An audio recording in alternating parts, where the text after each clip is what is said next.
Hey guys, it's Lizzie. So I thought that this would be a really interesting video. Why Protestants don't become Catholic.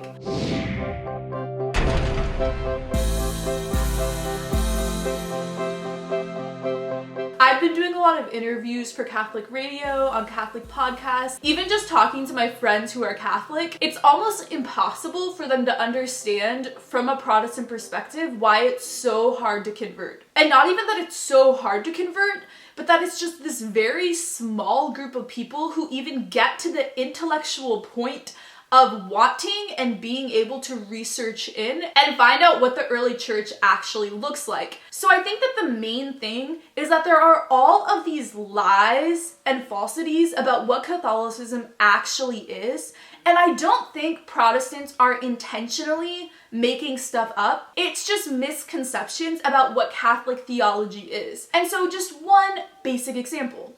If you have a picture of someone kneeling before Mary, praying before Mary, it's like, wow, they're worshiping a statue. Idolatry. That's paganism. That's horrible. You know what I mean? When you talk about worship and there's images or statues or a crucifix and that's part of worship, you're like, wow, they're worshiping pictures and statues. That's idolatry. And so that alone is just something where you're like, if this is a part of their service, that's sinful, that's evil, that's against the Bible. It's just complicated things that can easily be misinterpreted.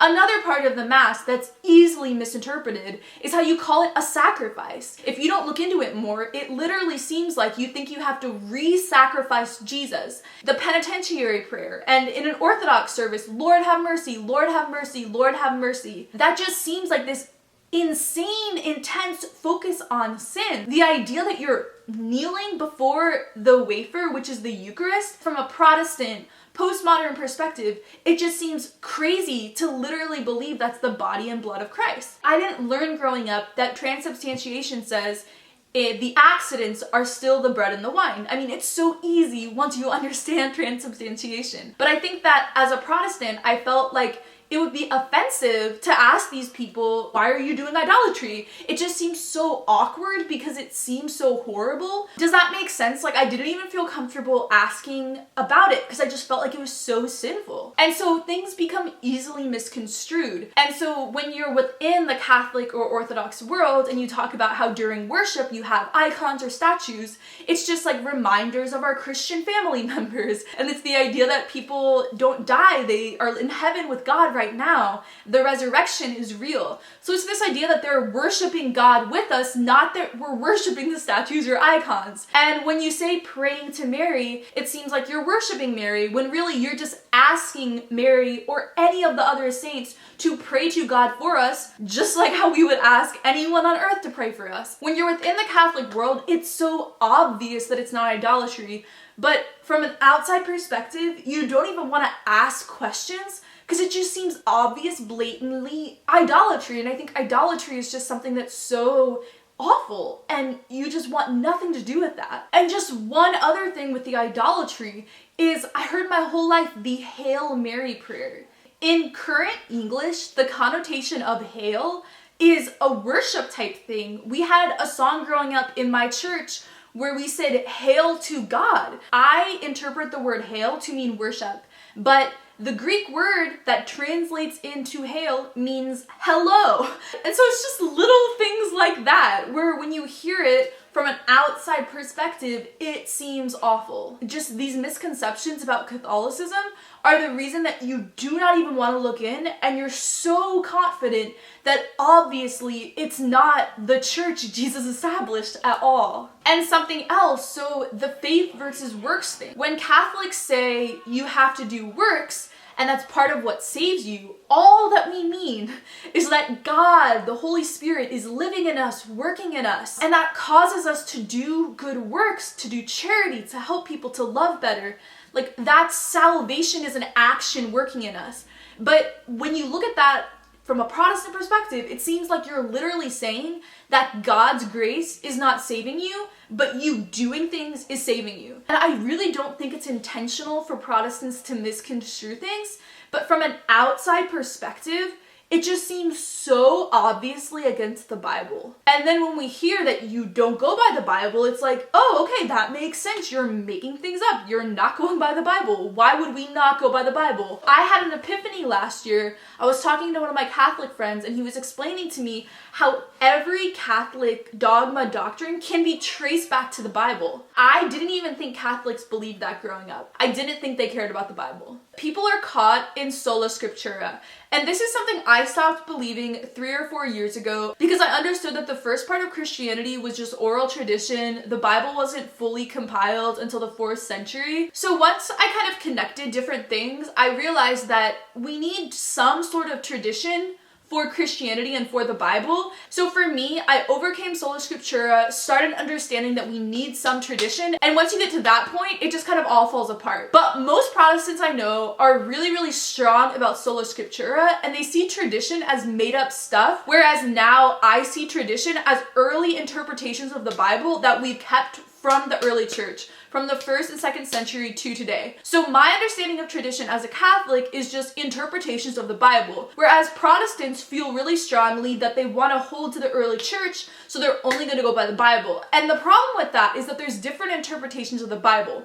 So people tend to stick with the interpretations of how they grew up or the church that they converted into. And it's so crazy because once I started opening up my mind that Catholicism could be true, I started seeing all these Catholic verses in the Bible. I'll probably make a whole video just Catholic Bible verses. But when I was a Protestant and part of Church of Christ, I just didn't even see those verses. And I interpreted the Bible how my church interpreted it. And it's hard to explain, but it's kind of like you can't see the Bible in another way because you've grown up and it's like blatantly, this is how this verse is interpreted. I don't know if that makes sense, but when you're stuck in sola scriptura, you just do not even care about church history that much. You don't care about early church history. So since I had given up sola scriptura, it was so easy for me to just start reading early church history and to be like, oh wow, I want those interpretations of the early church rather than my church's 19th and 20th century interpretations. But most people are stuck in sola scriptura and it's almost like they're blinded from seeing beyond that. My family is like that and I've had discussions with them and I've literally asked for an argument for sola scriptura, and this was what Scott Hahn encountered too,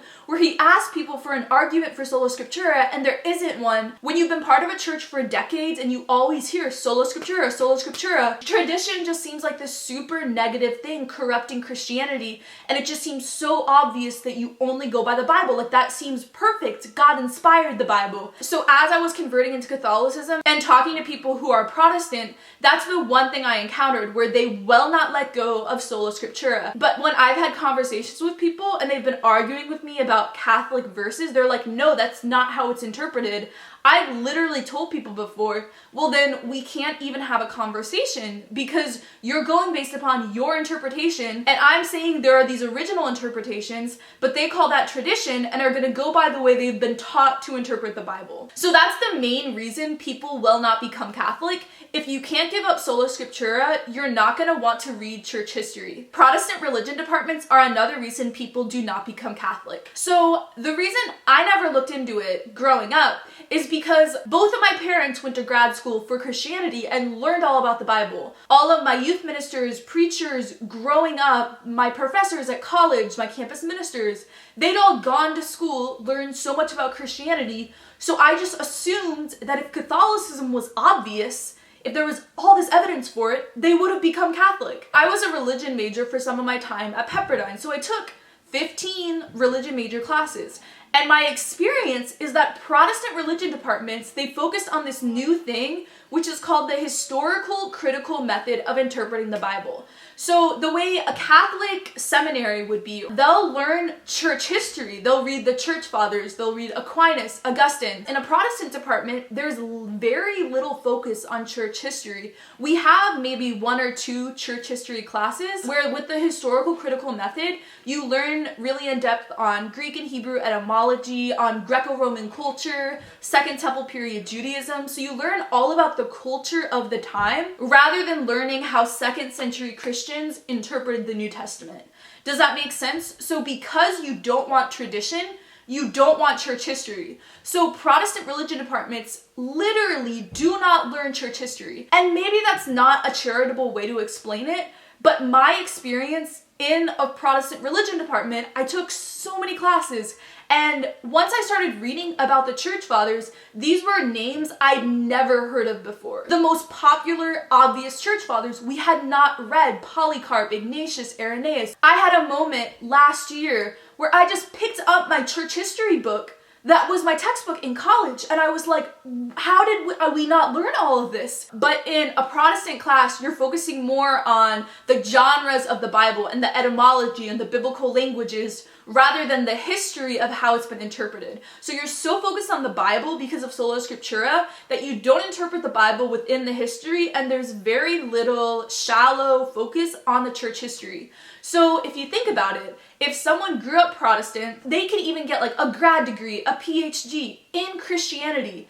Because they're doing the historical critical method, they're not going to go in depth on the church fathers, and they're not going to have a huge desire to read the church fathers. Instead, they're going to learn Greek, Hebrew, Aramaic, Syriac. Like, they're going to be so intelligent, know so much about Greco-Roman culture, about the ancient world. They're going to know so much, but it's not going to be church history. Another reason people don't become Catholic is because they don't have time. I was taking a gap year of sorts, so after Pepperdine, I went back home. I lived with my parents for a year. I was doing my YouTube full time, but when you're doing YouTube full time, I can spend, instead of 20 hours editing this video, 15 hours, like do a bit less editing so that I have more time to read. So I had a very open schedule since YouTube was my job, and I'm not at all saying YouTube is not time consuming. I spend probably 60 or 70 hours a week working. I'm constantly working. But I did have my own schedule. I wasn't in school, so I had free time to read. And I think a lot of people just don't have the time. And you really have to read a lot. You have to read Protestant, Orthodox, Catholic,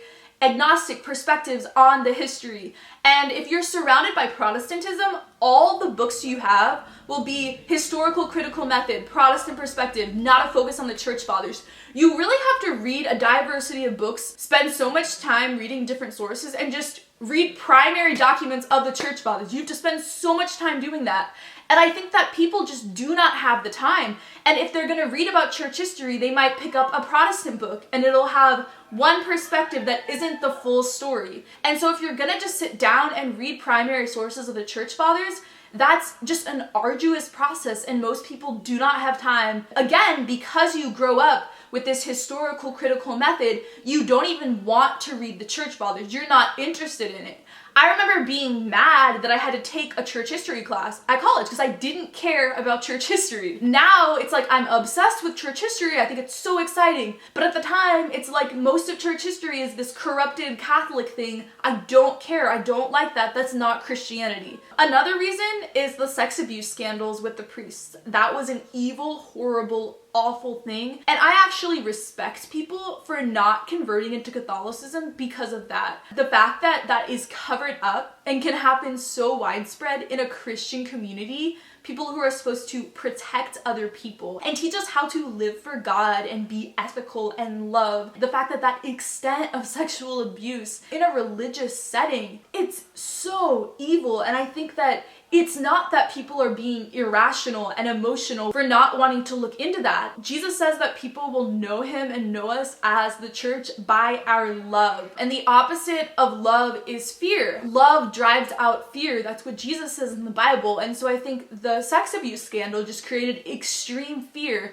where even me, anytime I meet a priest, I still think about that. It's so difficult to forget about that, and there continue to be more and more stories, more people coming out about it. And obviously there are sex abuse problems in the Olympics, in Protestant churches, in literally everywhere. It's evil, horrible. I hate our society. People are so sinful, me included. But just the idea of hurting a child, I mean, I know God is so extremely angry, but I don't blame anyone for giving Catholicism such a bad rep and writing it off because that happened. It's kind of like how people in America don't want to be Christian because they think Christians hate gays and are so intolerant towards minority groups. It's kind of like, yes, a minority of the Christian group gave us that reputation, but that minority is being so hateful and intolerant that I do not blame people for not wanting to be a Christian. And so it's the same thing where I don't blame people for not wanting to be Catholic for that reason. Another thing is that the church really messed up post-Vatican II. There was horrible catechesis for the generation above me, so my parents' generation, and even the generation above that. They just didn't do a good job in passing on the faith. I know that for me, I'm going to teach my children when they're so young about arguments for the Catholic Church. They're gonna know who the church fathers are. I was on a radio program with Stephen Ray, and it was so beautiful. He was just saying how his children and his grandchildren will not convert out of Catholicism into Protestant churches because since they were young, he drilled into them. So the final thing for why Americans don't want to become Catholic is because it's very against our culture. Just think of our country's culture. So we escaped the monarchy of Britain to establish democracy. So what is the papacy? It's like a monarchy. It's set up as this like totalitarian thing, and that's so anti-American. And the idea that we need each other and we need people in heaven to help us in our relationship with God is so opposite American culture, where we think that it's stronger to do it on our own. And in American evangelical culture, there's so much focus on your individual relationship with God, whereas in Catholicism and how Jesus established Christianity, it was collectivist. It was about the community. So I just think it's within our American DNA to mistrust authority. And if you look at the countries where Catholicism is flourishing, it's mostly in the southern hemisphere and just Christianity as a whole where it's doing well. I think that having an individualistic culture, negative freedom, a lot of things that came out of the Enlightenment that were flawed philosophy, it changes us to be negative against religion and negative against Catholicism. I also think people are very emotional. We're more emotional than we realize. My most recent communication with my parents, my mom was telling me how long she's been a part of Church of Christ, longer than I've been alive.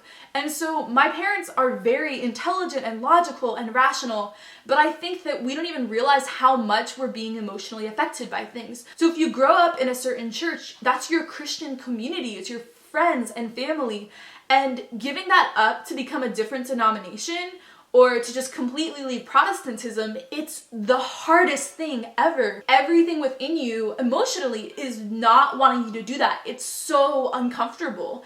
And especially if you're part of a church and you know everyone at your church, leaving your church to go to a different type of church, it's kind of like betrayal. It's like ditching your friends and your Christian family. And so I think people are not going to go out of their way to figure out why that church is wrong. You know what I mean? A really good quote that my public speaking professor in college said is that change happens when the pain of remaining the same is more than the pain of changing. And so I think that making a huge life-altering decision like converting from Protestantism into Catholicism, there's so much pain in that decision. I cried so much last year. But for me, it was still easier than most people to convert because I don't have a family. I'm not married. I'm young. I'm in my 20s. I just moved to California, and so I started at a new church that is Catholic. So in a lot of ways, it's so easy for me to convert. Whereas I've gotten messages from a lot of people who are older and they have families and they've grown up for decades in a certain church. Some people are even preachers at a church.